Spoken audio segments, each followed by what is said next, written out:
Hi everyone, welcome back to the channel. My name is Lee, and on this channel I review movies, TV shows, anime. We are reviewing Alter Ego by Issei Shibata. I don't know who this guy is. Apparently, according to the poster of this movie, he helped direct Ju-on and The Grudge, but I've never heard of this guy. But anyway, today we are we are reviewing Alter Ego. So Alter Ego has a Japanese name too. It's Mo Hitori Iru. So there's two different posters. I'll put them both on the screen. I'm just gonna warn you guys, when this video comes out, there will not be a lot of pictures in this video. I could not find pictures for the life of me when I was looking, because I always, before I film, I'll look for pictures to put in the video. I could hardly find any pictures. Guys, I could barely find any pictures. Guys. Whoa, guys. So, sorry about that. I'm just gonna do work with what I have. I looked up the Japanese name for it on Google to see if I could find better pictures, because sometimes that does lead to finding more pictures. And I was able to find more pictures than I could if I looked up the English name, but still not a lot. So I just wanted to preface that before we get into it. So anyway, our movie opens up with a woman walking down the street. She's got an umbrella, she's got sunglasses on. She looks like she's hiding her identity, right? So she's just walking, minding her own business, when this journalist runs up to her and is like, Oeno-san, so her name is Oeno. And he's like, do you have a second? And she's like, leave me alone. And he talks about an accident that happened 5 years ago that she was involved with, that he wants to write an article about. And she tells him that she has no idea what he's talking about. And he just keeps pushing her, and she's like, well, the police don't even know the whole story. Just leave me alone. I'm not going to tell you. So the journalist threatens to release pictures of her, partying and stuff as, a way to blackmail her into telling him, this story. So we can assume she's famous because she doesn't want these pictures to get out, and a journalist is bothering her. So he tells her that he doesn't want to write, he's tired of writing gossipy, he doesn't want to release those pictures because he's tired of writing gossipy type of stuff, and he wants a real exciting story. So we can assume she begins to tell him the story, because then we get our title sequence, our title card. It's really long. It's got the actors' names over different shots of glass shattering, which you'll understand that later. And we get the title Mo Hitori Iru, and then we now are in a closed or abandoned school. I'm still not sure. As I watch the movie more, it does seem that maybe it was abandoned, but that doesn't really matter. And there is a girl in a middle school uniform getting photographed. The photographer tells her to act normal, and she asks him what normal means. She doesn't know how to act normal. So then he's just like, okay, next person. So we see another girl. The camera pans over, and there's two more girls standing there in school uniforms. And the next girl that he motions over looks at the one who asked how to be normal and is like, let me show you how it's done. And she starts posing, but the photographer tells her she's being too flashy and she's being too much, and that she needs to tone it down and be a little bit more natural, which clearly pisses her off. She did not like that. And while she's getting her pictures taken, it pans to these two men. So the girl's manager, Hisaka, that's his name, Hisaka, and then Hisaka's boss. I don't know what Hisaka's boss's name is. He probably had a name and I forgot it, so I'm just gonna call him the boss the whole time, so sorry, because I don't remember if he had a name, because if he did, I didn't catch it. So they're talking about the girls, and how they are up-and-coming idols, and the boss mentions that the one getting her photo taken right now is really flashy, and he does compliment her, but then he kind of makes fun of her for being flashy, and she hears this and she gives him like the scariest fucking death glare ever. She's a scary girl. She's really pretty. She's gorgeous. She has beautiful facial features, but she was scary when she was glaring at him. And so then the photographer tells the next girl to come up, and she won't smile at all. And the photographer is like, oh, baby, give us a smile. And their manager, Hisaka, asks the photographer if they can just do that expression that she has on her face, like the blank expression. And then he tells his boss that he's planning on marketing her as like the mysterious, like aloof type of idol. So after they take a break from shooting, the makeup artist that's also there, who is the only other woman in the sea of all these men with these young girls, asks the photographer if he dislikes children, because he seems like he doesn't like the girls. And he tells her that he's trying to be nice to them, but like, yeah, he's not feeling it. And the photographer tells him that women always can tell.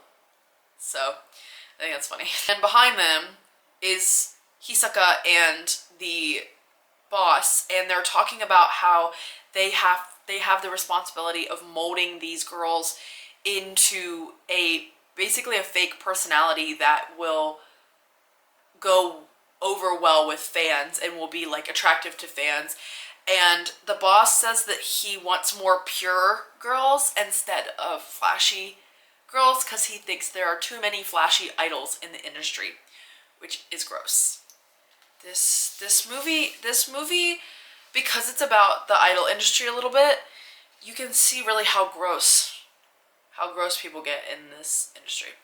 So in the other room, the girls are taking a break. The three girls are taking a break, and we have Yuka, Mizuki, and Maya. Yuka is the flashy girl, the one that gave the death glare to the boss.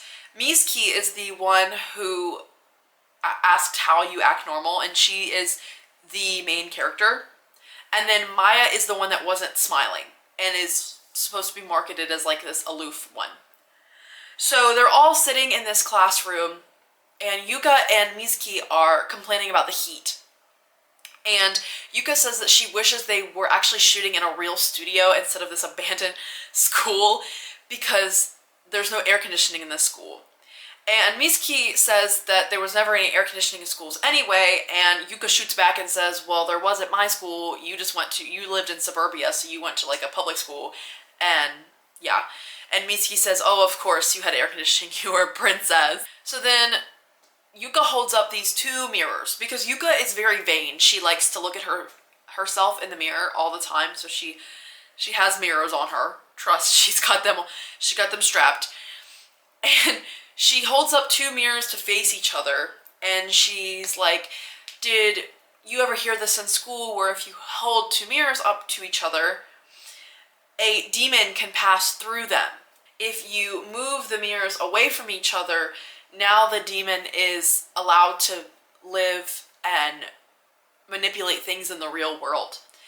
She says if you break the mirror, though, the demon holds no more power. But Mizuki says the rumor she heard was that you could look into it and see your future husband, which Yuka says no, it's the demon thing, trust. She says she tried it, but it didn't work, and Mizuki says she also tried it, but she didn't see her future husband. And then Mizuki asks Maya if she ever tried to do it, and Maya just said that she would never do something like that, and Yuka calls her a goody two-shoes, and Maya shoots back by calling Yuka vain. She calls her vain because she can't stop, and a narcissist because she can't stop looking at herself in the mirror. And then Mizuki realizes that she left her phone in the other room, so she is like, let me go get it real quick, and she leaves the room and goes into the one that they were photo shooting in. Now keep this in mind, in this room, the photographer is there, the boss, and Hisaka, okay, are in this room that they were doing the photo shoot in, that Mizuki left her phone in. So she grabs her phone and she runs back into the classroom, but she bumps into Hisaka, the manager. She bumps into him, she says sorry, and he leaves the room immediately, but Mizuki kind of like turns around and looks for a second because she knows that she saw him in the other room, and there'd be no way for him to be in that room without crossing paths with her. But she just kind of like brushes it off and is like, whatever. And she goes back in the room and the makeup artist is there and is like, we're heading downstairs now. So now I see the girls down in this like courtyard. In most Japanese schools, they have this like square area that's surrounded by the actual school building. That's where they do their gym activities and stuff. Most schools here have that, and that's where they are. And they're getting their makeup done by Kurahashi, which is the makeup artist. I hadn't said her name yet, but that's her name. And they all compliment Kurahashi on her looks and say that she could be a good idol. But Kurahashi says that she could never do what they're doing because she could never be somebody else. Mizuki says that she's just going to be herself, but Yuka comments that that means she's no good and that she needs to be good at acting like Yuka is, because Yuka says she was born to be an actor and she was born to be an idol. And then Maya just calls her vain again, and Yuka shoots back by saying her body is better than Maya's and that her boobs are bigger. And then Kurahashi says, I got you all beat. And she like puffs her chest out. And they're all like, oh yeah, like you do. The scene was kind of funny. It was kind of, clear that this movie was made by a straight man, but it was a funny scene. I was giggling. So then while the girls are doing their photo shoot, we get to hear a conversation between the boss and Hisaka. So Hisaka is asking the boss like what he thinks of the girls, and he's not hopeful that he can quote unquote use them. That is the word he uses. I think like it is quite literally the word that he uses. Like it's not like a translation they were like, that's the best word, like scow. He uses scow, which is to use in Japanese. And he says he's not sure he can use them, but Hisoka, I keep thinking that I'm saying Hisoka, like from Hunter x Hunter. Hisaka. Anyway, Hisaka says, like, what changed your mind? Earlier you were like, oh, these girls were good. So then he lets the boss know that Maya, the quiet, like aloof one, her father used to make her do Lolita photo shoots when she was younger. And the translation says Lolita, like the subtitles, but I really think in this context they meant like lolly photo shoots. Which a lolly, basically, if you don't know, is typically a grown woman who looks like a child and kind of panders toward preds because either it makes them money or gets them attention or whatever, or it's like the anime girls who look very, very young, but they are technically like thousands of years old. Like that's the whole argument whenever you're like, dude, your waifu looks like she's 12, and the neckbeard is like, oh, she's actually 12, she's 12,000 years old. So think like Elaine from Seven Deadly Sins, fuck that stupid anime, but think like her, think like that dragon thing from Miss Kobayashi's Dragon Maid. I've never ever watched that anime, I'm not gonna touch it, but like think, those are lollies, where they're technically adults, but they look like children. And sorry about the rant there.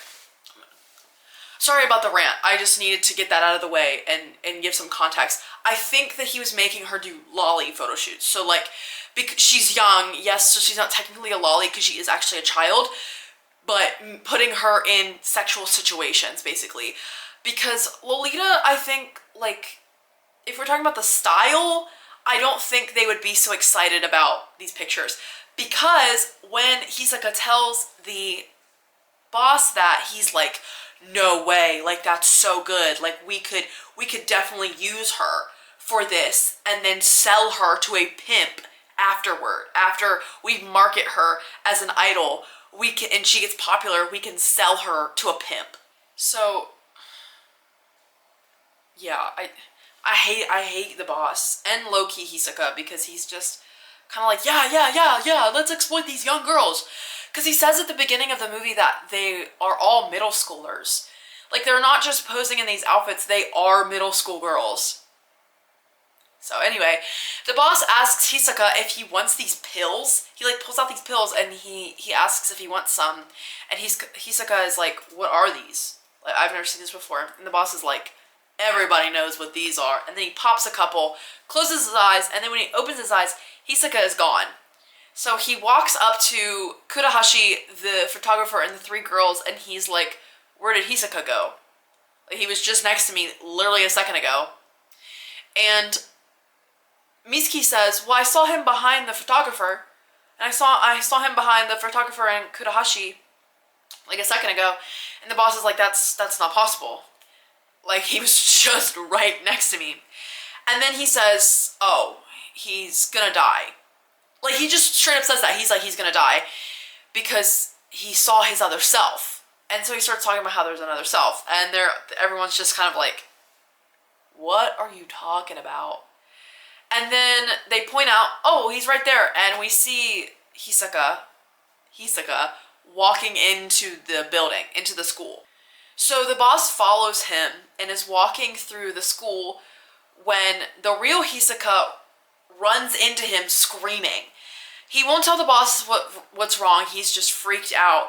And he runs up the steps away from the boss. And as the boss turns, he sees doppelganger Hisoka like walking past in the hallway. So the boss decides to follow the doppelganger. So we cut back down to the girls and Kurahashi and the photographer. The girls are changed back into their normal clothes, and it seems like they're about to go home. So they're just talking amongst themselves, and Yuka is like, did he really think he was gonna scare us with that stupid story? But then someone falls out of the window and crash lands on the ground. And it's Hisoka, and he is like all contorted. Like, his body is all contorted in like unnatural ways, like his bones are snapped.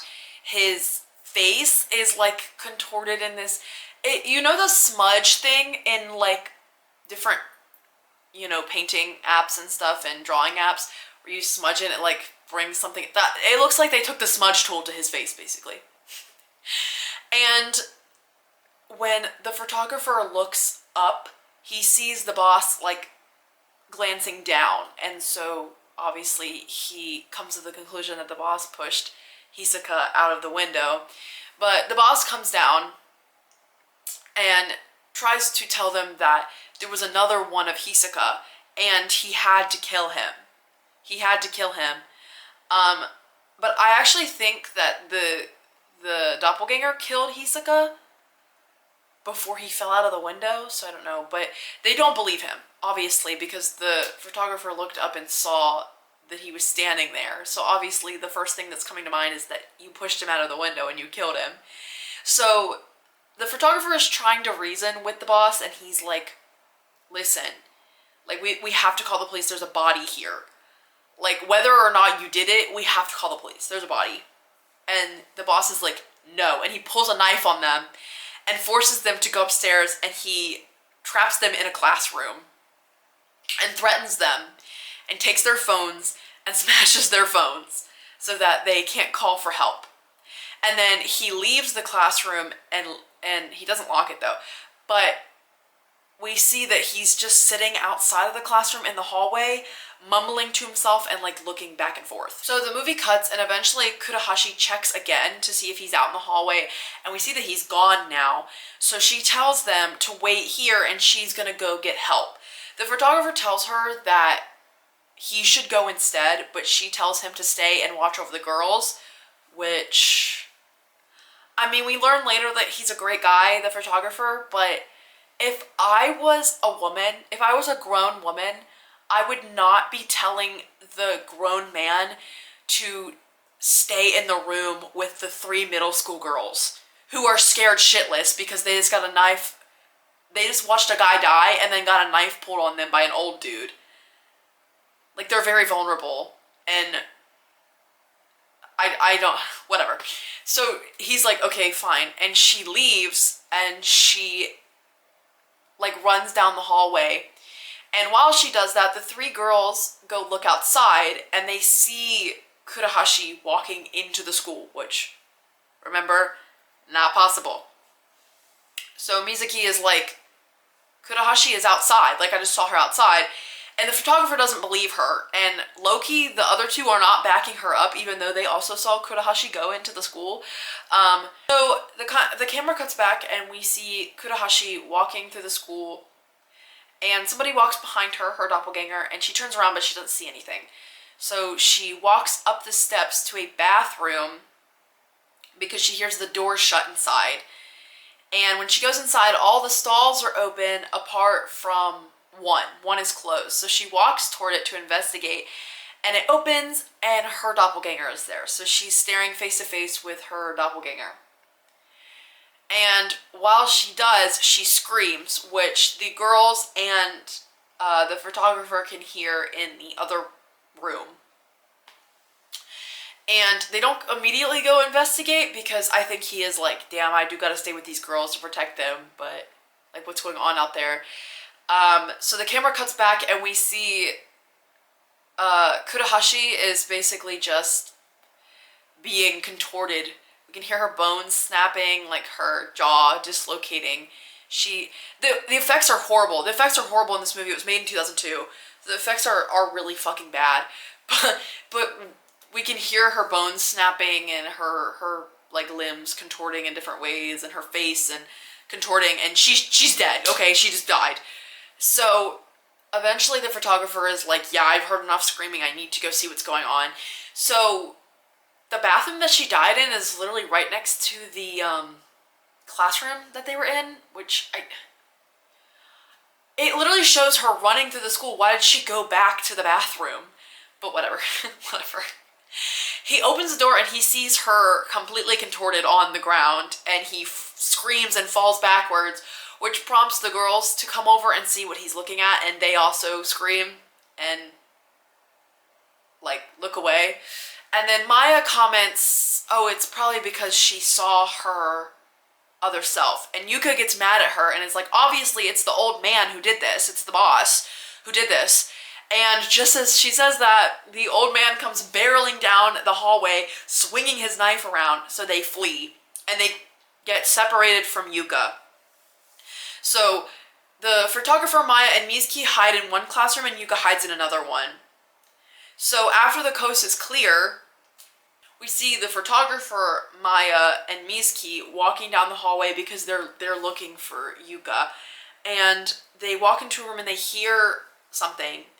And when they go inside, the boss is there. He's like huddled up on the ground. And the photographer kneels down toward him and is like, hey, listen, give me the knife. It's okay, but we do have to call the police because somebody is dead. Like two people are dead at this point. We need to call the police. And so the boss hands the knife over, but he says that he cannot go outside because there's another him outside. And as he says that, we are taken to Yuka's perspective where she's hiding in a room holding a metal pipe, and we see the other boss walking through the hallway trying to find her. And he comes into the classroom that she's in and tries to sneak up behind her, but she realizes he's there, turns around and swings and hits him in the head, but he disappears because he's just a doppelganger. However, as the photographer is talking to the boss, he knocks over and dies, bleeding out of his head. So we see that they can't do anything to their doppelgangers because they're directly tied to them. If they get hurt, if their doppelganger gets hurt or vice versa, they get hurt. So he's dead. The boss is dead. Yuka basically killed him, so dang. And they're all like, what the hell? Like, we didn't even touch him. And then Yuka runs into the room and she's really confused.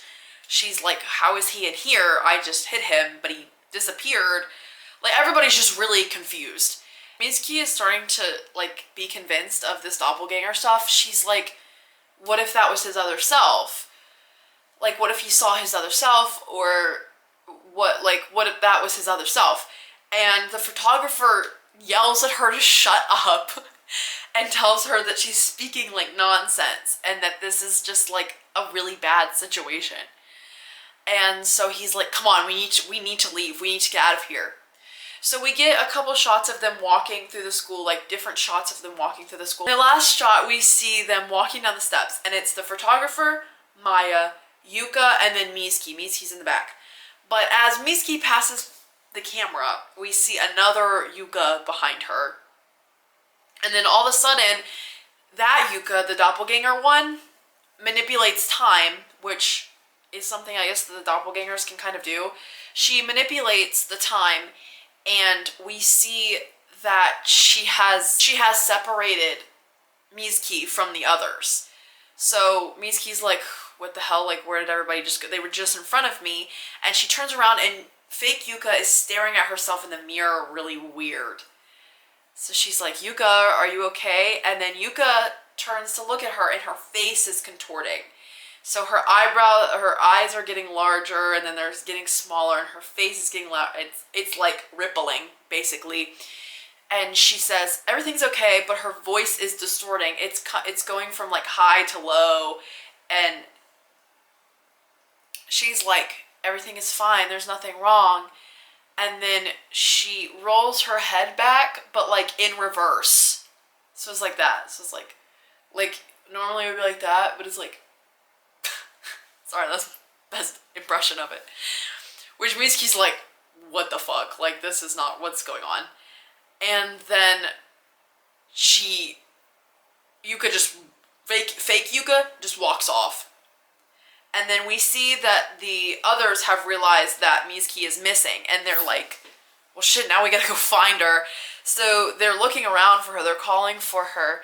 And they see fake Mizuki standing at the edge of the hallway.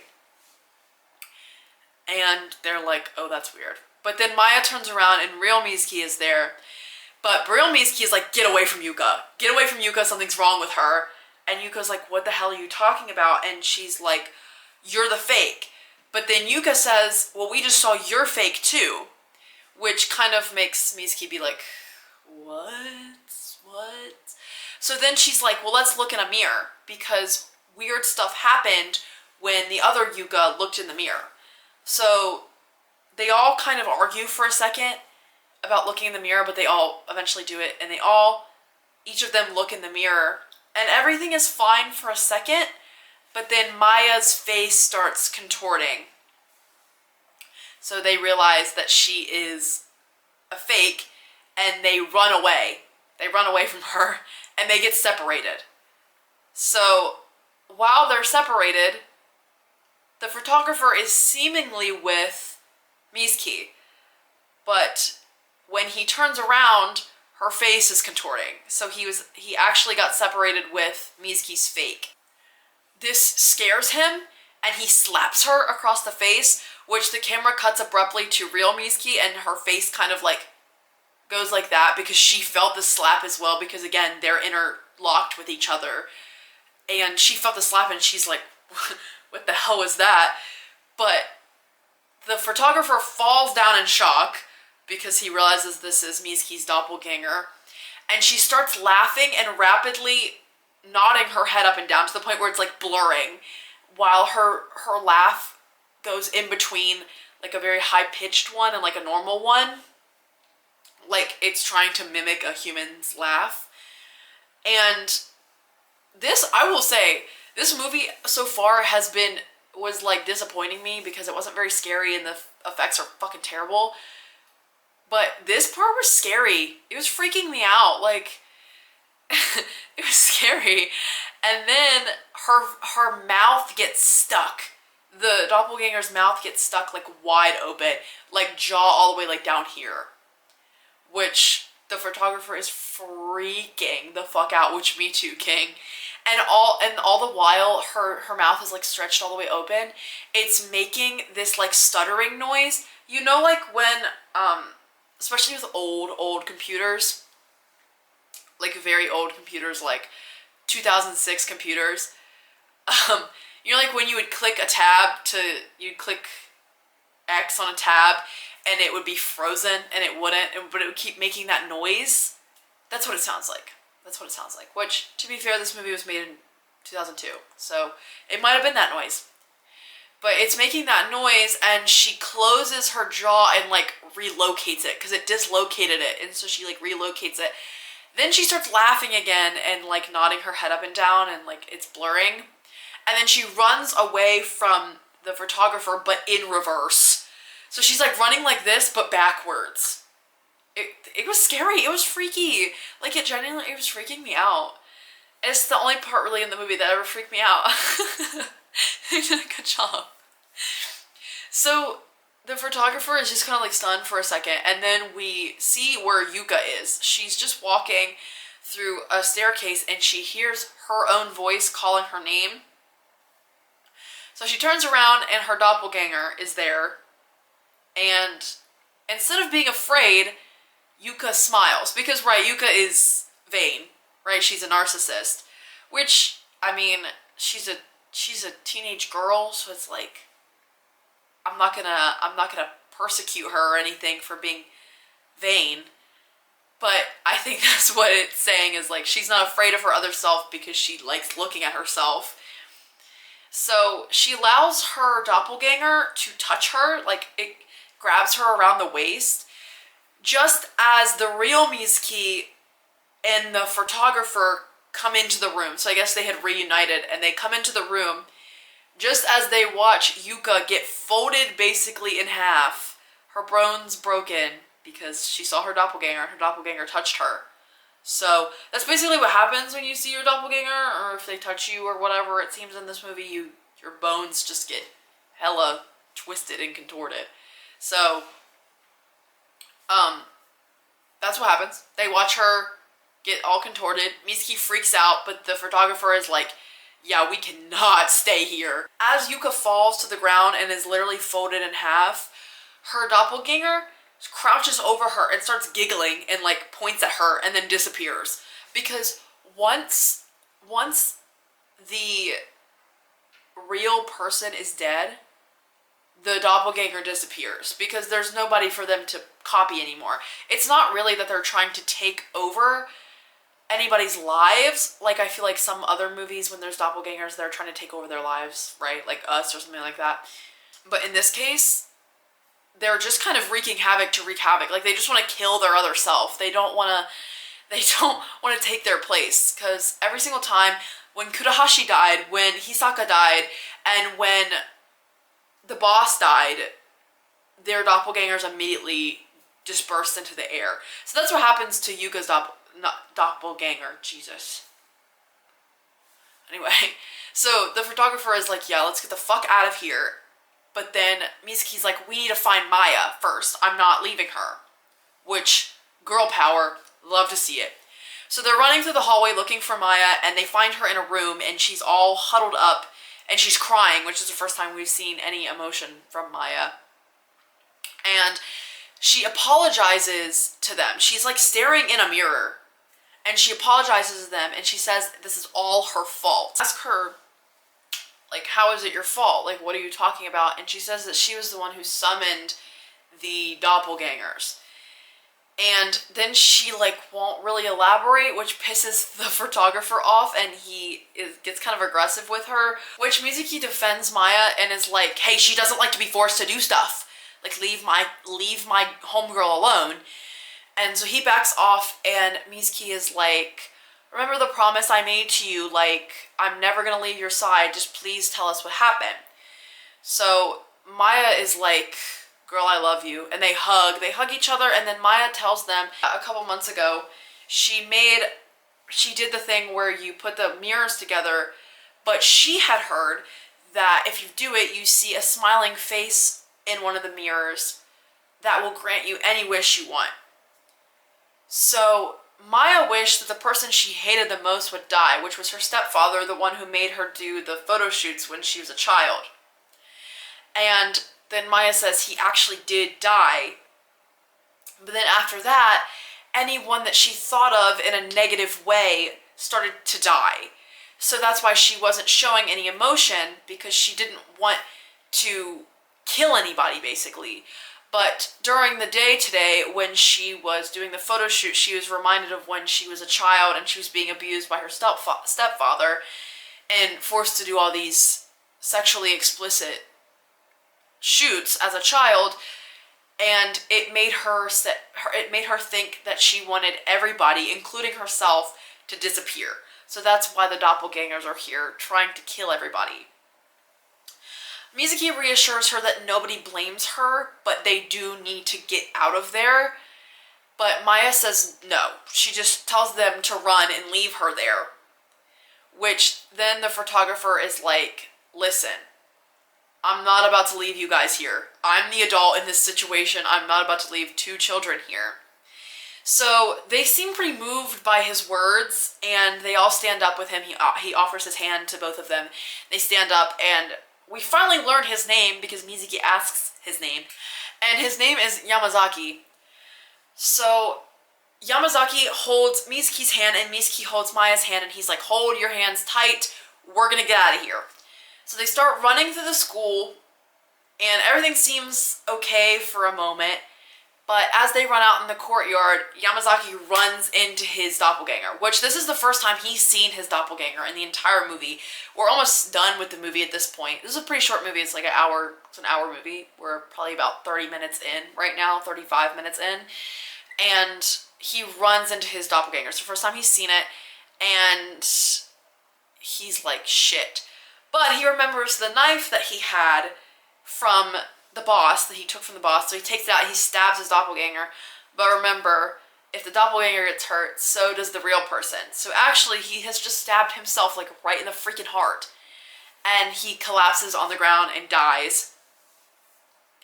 So that leaves just Maya and Mizuki. But Maya turns around and sees her doppelganger standing there staring at them. So she's kind of paralyzed in fear, but Mizuki grabs her hand and is like, come on, we got to go. So she runs toward the gym with Maya as Maya's doppelganger begins to follow them. They go in the gym and shut the door just in time, right before Maya's doppelganger gets inside, because we see her like walking towards the door. Pretty purposeful stride, you know, like she's getting there. But the door shuts right before she can get in, and they wheel these 2 mirrors together. And when they do, Mizuki's like, make a wish for the fakes to go away. And Maya tells her that it won't work because once a wish has been made, it cannot be undone. And Mizuki's like, well, at least try. Like, there's nothing wrong with trying. And then she turns around and sees that her doppelganger, Mizuki's doppelganger, is in the gym with them. So, womp womp. They gotta do this quickly. So Maya tries. She looks into the mirror and she tries to make the wish 2 different times, but it doesn't work. And at this point, her doppelganger has gotten inside. And when Maya turns around, she sees it and it startles her, so she twists her ankle and falls to the ground, which also makes her doppelganger fall to the ground because, again, I'm going to say it once, say it twice, say it forever. If the doppelganger gets hurt, so does the person. If the person gets hurt, so does the doppelganger. So Mizuki's like, shit, this is in my hands now. So she looks in the mirror and she makes the wish, and it works. She sees the smiling face, and then a apparition of Maya appears in between both mirrors. So Mizuki smashes the mirrors between each other to break the curse of the wish. After the mirror is broken, it seems for a moment that Mizuki's wish worked. Mizuki's doppelganger is gone. So she kneels down to check on Maya, but we see that Maya's doppelganger is not gone. In fact, 10 of Maya's doppelgangers have appeared in the gym, and they all start crawling toward the 2 girls. So they're freaking out, right? They're confused. And just as all these doppelgangers are about to dogpile on top of these 2 girls, they all disappear. Which Mizuki is like, what? What happened? And then we hear a thud behind her and see that Maya had stabbed herself with one of the glass shards from the broken mirror. So she sacrificed herself so that Mizuki could live.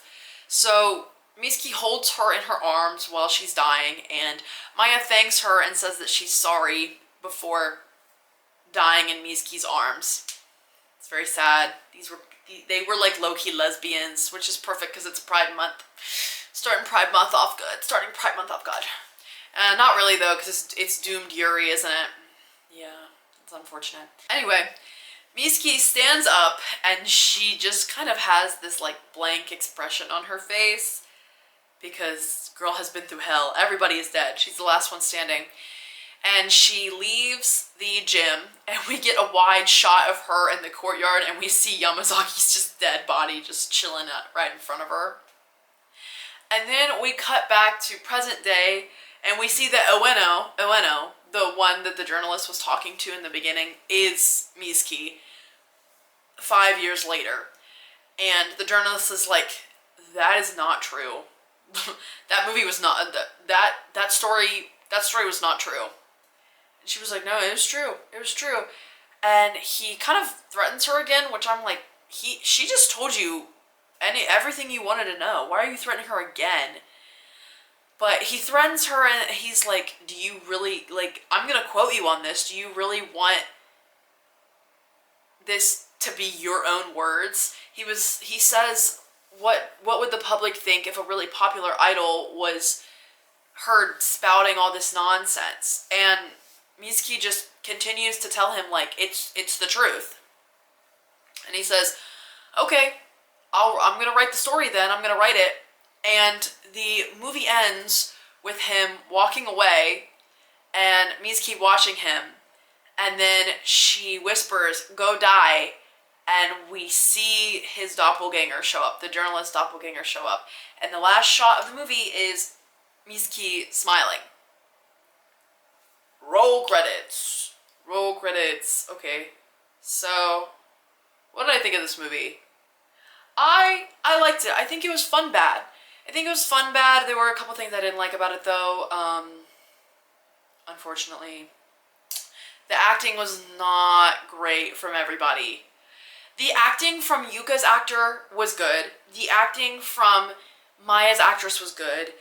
And the acting from Yamazaki's actor was good.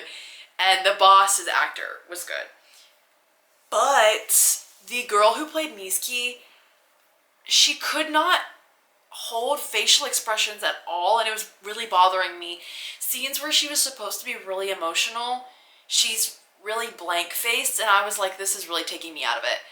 And I also try not to let bad special effects take me out of something, but the special effects were taking me out a lot. Like, they were really bad. Like, when their bones were cracking and stuff when they were dying, it looked really bad. It honestly looked like they just told the actor to, like, wiggle around a little bit. And then the scenes where their faces were, like, distorting and rippling looked pretty bad. The only part I think that they did really well with the special effects that genuinely freaked me out was the part where the Mitsuki's doppelganger's jaw was, like, stretched all the way down here. Sorry if the lighting's a little different. My camera died. Of course it did. It dies all the time. I think this is, like, a fun, bad movie. I wouldn't say that it's terrible. Like I said, that one scene did scare me. But it's not... I don't know, bro. I don't know. It's just like... You know, honestly, your typical early 2000s low-budget horror movie, which I guess is low budget. I never look at the budget, but it seems low budget. But maybe it was high budget and they just were like, fuck it. I just thought of this last minute. But one thing I did like about the movie was the symbolism behind it. Again, I told you guys before, I'm not here to talk about the symbolism of stuff because I'm not qualified. But the symbolism in this movie is kind of like in your face, so you like can't miss it. But like how idols have to be a completely different person when they're at work. They cannot be themselves, and sometimes they'll start to lose like their grip on who they actually are, as well as like showing the darker side. Like when the boss and Hisaka are talking about selling Maya to a pimp after they make her a popular cute idol. That happens so often here in Japan, and I'm sure in Korea too, I don't know. But like where smaller underground idols have to basically, men and women, I'm not just talking about women, have to basically sleep their way to the top. Otherwise, they have no chance of making it big. So I did enjoy that. I did enjoy that they use this like, oh, these doppelgangers are coming to kill you as like symbolism into the fact that idols have to be completely different people than what they actually are. And how Mizuki said she was just going to be herself and she was the only one that survived. So I did like that. I did like that, and I will praise the movie for that because I think they did a good job. But other than that, this movie was kind of butt. Okay, sorry. I just had that thought before I was going to end the video. Anyway, I'm going to give this one today a 2 out of 5. The last two were 3 out of 5s. This one's a 2 out of 5 because it didn't scare me at all and the acting was kind of bad. But anyway, that was Alter Ego or Moひとりいる. ごめんなさい. Please let me know. Please let me know if there's any movies or TV shows that you want me to review. I will absolutely do it. Just let me know in the comments. And I will see you guys next week. Thank you so much for watching.